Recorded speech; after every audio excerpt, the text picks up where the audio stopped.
সমনটা আসলে কি এটা আমি একটু আপনাদের মধ্যে ধারণা দিতে চাই।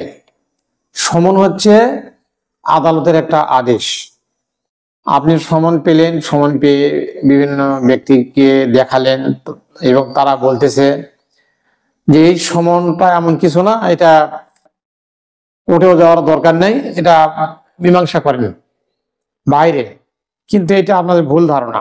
সমন হচ্ছে আদালতের একটা আদেশ, যে নির্ধারিত তারিখটা দেওয়া থাকবে ওই তারিখে আপনারা কোর্টে যাবেন, আইনজীবীর সঙ্গে পরামর্শ করবেন, আইনজীবীকে সঙ্গে নিয়ে এই মামলায় আপনি জামিন নেবেন।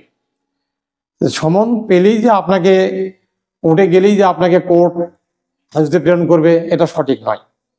এটা ধারার গুণাগুণের উপর নির্ভর করে, কি ধারার মামলা, কেমন মামলা, এটা আপনার আইনজীবী সাহেব আপনাকে নির্ধারিত করে দিবেন।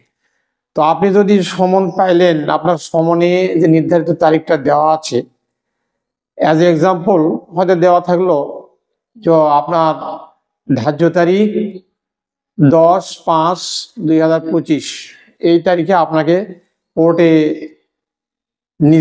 নিজে অথবা আপনার আইনজীবী সাহেবের সহায়তা আপনাকে হাজির হওয়ার জন্য বলা গেল, কিন্তু আপনি কিছুই করলেন না, আপনি বসে থাকলেন। কিন্তু ওই তারিখে আপনি যদি কিছু না করেন, বসে থাকেন, তাহলে আপনার বিরুদ্ধে ওয়ারেন্ট বের হয়ে যাবে।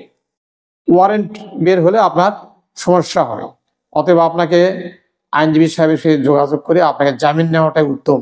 না নিলে আপনার সমস্যা হবে, কোর্ট অবমাননার দায়ে আপনার সমস্যা হবে।